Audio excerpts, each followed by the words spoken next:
सम्मान और अधिकार के लिए अति पिछड़ा समाज ने किया आवाज बुलंद। चिंतन शिविर में समाज के उत्थान को लेकर हुई चर्चा।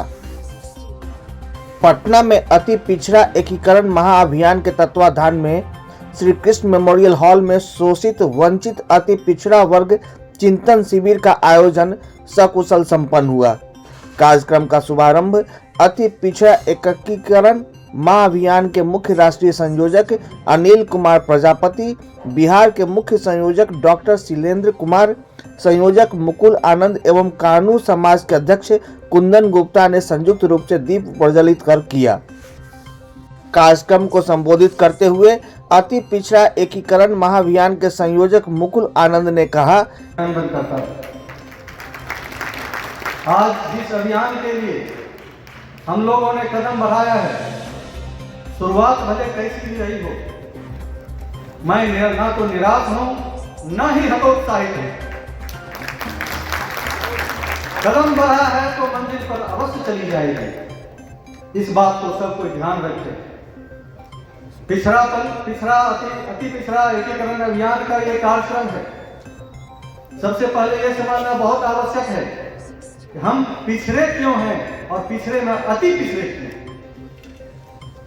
आर्थिक रूप से, सामाजिक रूप से एवं राजनीतिक रूप से हमारी जो स्थिति है इस राज्य में, बल्कि कहें कि पूरे देश में, वो किसी भी अन्य वर्गों से निम्न स्तर की। आर्थिक रूप से हम लोग मेहनत कश लोग हैं और अपने स्वरोजगार से अपना जीवन यापन करते हैं और उस रोजगार के लिए हमें कहीं से कोई सहायता नहीं मिलती। सरकार से हम ये मांग करते हैं कि ऐसे अति पिछड़े भाइयों के लिए जो स्वरोजगार से अपना जीवन यापन करते हैं, उन लोगों के लिए बिना किसी गारंटी के 25 लाख का ऋण मुहैया कराया जाए।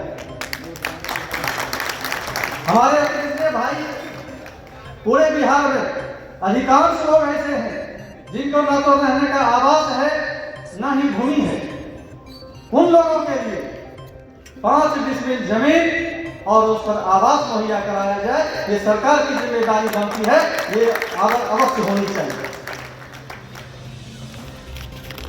आज अति पिछड़ा वर्ग में बहुत सारे ऐसे जातियां हैं जो ज्यादा लाभ ले लेते हैं।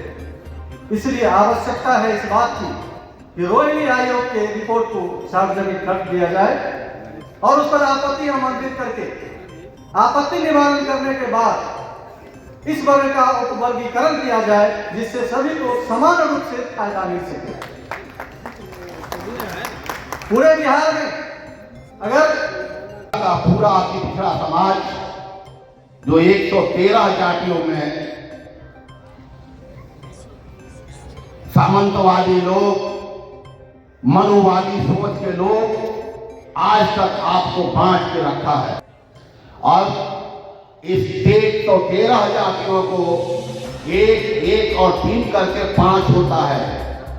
उसको 5 बना के और इस मुट्ठी में बंद कीजिए और उसमें एकजुटता का परिचय देके 113 जाति को, हर व्यक्ति को यह कहना पड़ेगा कि हम अति पिछड़ा समाज एक है। जिस दिन आप एक हो जाइएगा, आपके आगे आने वाले जीवन और आपकी नस्लें सुधर जाएगी, आपके बाल बच्चों का भविष्य सुधर जाएगा।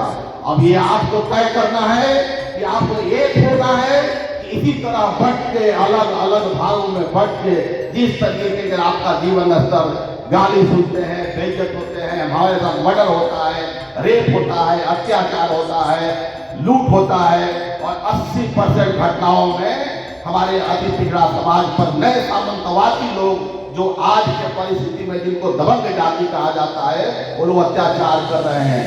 जब तक आप एकजुट नहीं होइएगा, तब तक ये अत्याचार आपको बार बार बर्दाश्त करना पड़ेगा और आप लोगों को तय करना है कि आप लोग एकजुट होने के लिए तैयार हैं। जब तक आप तैयार नहीं होइएगा, तब तक यही हाल हमारा रहेगा। आप सब लोगों से मेरा निवेदन है, सब लोग अपने अपने घर में एक योद्धा तैयार कीजिए। हर घर से एक योद्धा की आवश्यकता है। जिस दिन अति पिछड़ा समाज के हर घर से एक योद्धा निकलेगा तो पूरा का पूरा हमारी आबादी 40% हो या 80% हो मतलब नहीं रखता है। आज जिसकी आबादी 2.5-3% है, पिछले 20 साल में बिहार के मुख्यमंत्री है, तो क्या अति पिछड़ा समाज नहीं चाहता है कि आप सत्ता पर बैठे? पहले अगड़ों की सत्ता रही तो उनका सर्वांगीण विकास हुआ, उसके बाद अब बैकवर्डों की सत्ता पिछले 35 साल से चल रही है। पहले लालू यादव की 15 साल रही, अब 20 साल नीतीश कुमार की रह रही है। तो जब तक अति पिछड़ा समाज सत्ता में नहीं आएगा, आपका बेटा मुख्यमंत्री नहीं बनेगा, आपका भाई विधायक नहीं बनेगा, इसलिए आपको लड़ना पड़ेगा।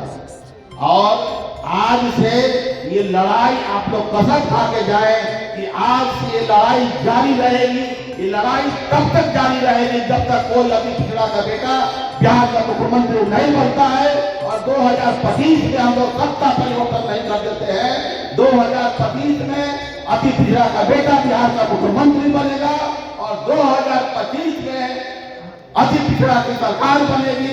अब की बार अति पिछड़ा सरकार, अब की बार अति पिछड़ा सरकार, अब की बार अति पिछड़ा सरकार, अब की बार अति पिछड़ा का बेटा बिहार का मुख्यमंत्री। गौरतलब है कि आने वाले विधानसभा चुनाव को लेकर अति पिछड़ा समाज अपनी जाति प्रतिशत के अनुसार अपना हक मांगने के लिए तत्पर है।